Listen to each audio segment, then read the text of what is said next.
first advice here is Dara, get off the crack. Gig executives, get off the meth.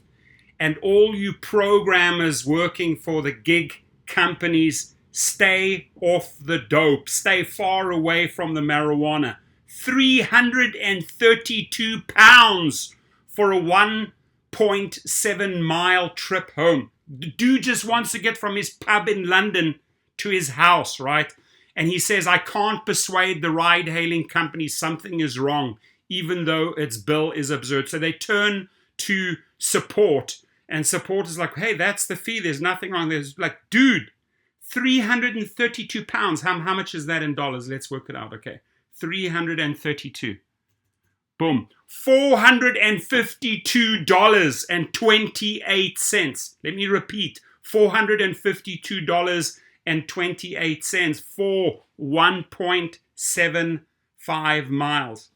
How do you get things like this resolved, ladies and gentlemen? You turn to the media. The media loves stories like this. Uber hates it. You think that Uber support or Lyft support is genuinely going to help you? Or like, oh, yeah, we made a huge mistake. We acknowledge. We'll fix it right away. No, you have to fight and fight and fight and get your money back. So what you do is, hey, I've got this screenshot of this fabulous story, 1.75 mile trip home, and those crackheads, those meth heads over there are charging me $452, right?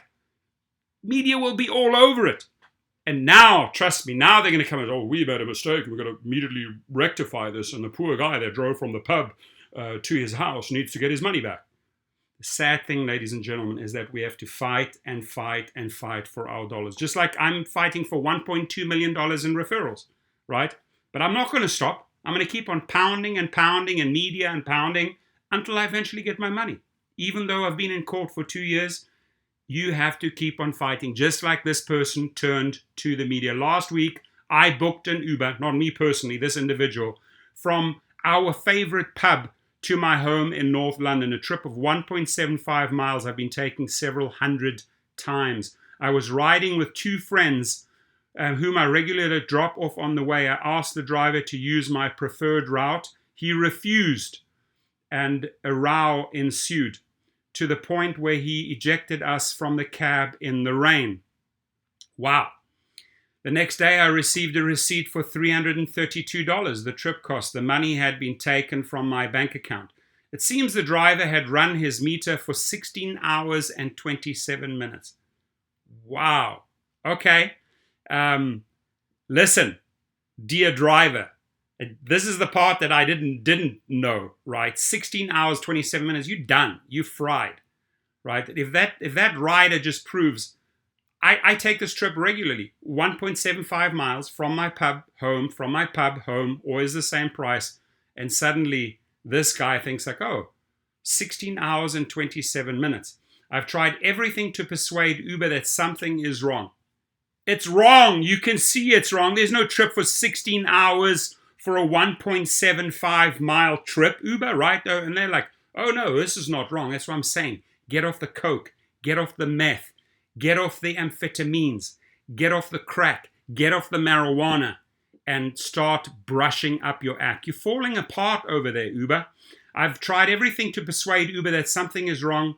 After 1 hour, 20 minutes on the phone, it simply cut me off. So it's another 1 hour, 20 minutes of your time wasted, right? And the company doesn't appear to have any system that will pick up such an absurd bill, right?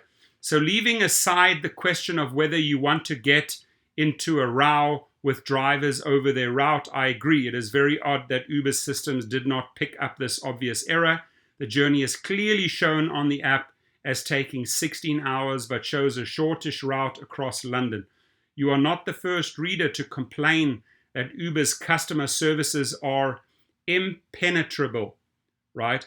So The Guardian, who wrote this great piece, they've obviously had tons and tons and tons of complaints from drivers and riders that Uber support doesn't work. Uber support does not work. And honestly, they don't care, right? So Uber says, we are sorry that the user had such a poor experience due to a technical error with the trip, which we are investigating. The user was overcharged and we have been in touch to refund the trip. That is after the media story breaks, right? Now it becomes embarrassing and the guys from Uber Europe say, hey, Uber America, Uber USA, we have a media problem here. Somebody took the story and it went viral. It went public. How do we fix it? Oh, immediately give them a refund. But up to that point, Uber and Lyft will try and keep your money. Oh, let them fight. Let them fight for the cash. And finally, LT writes to praise easy. Oh, this is another story, but you know, there it is, folks. I'm not making this crap up. 332 pounds, $452.28 for 1.75 miles. So my request, Uber Dara Koshashawi and Andrew McDonald, right? You guys are some of the head honchos over there. Get your act together, right? Fix the system.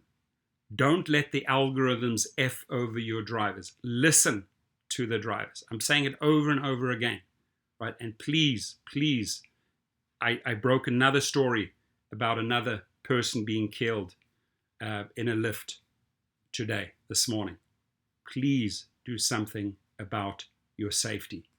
We deserve to have the very best safety measures on the app. Spend the money where it needs to be spent. Have a great day, everyone. I hope to see you tomorrow in LA at the July 21st strike. It starts at 1 p.m. right next to the airport by In-N-Out. Have a good one. Like and subscribe. Stay safe. Drive safe.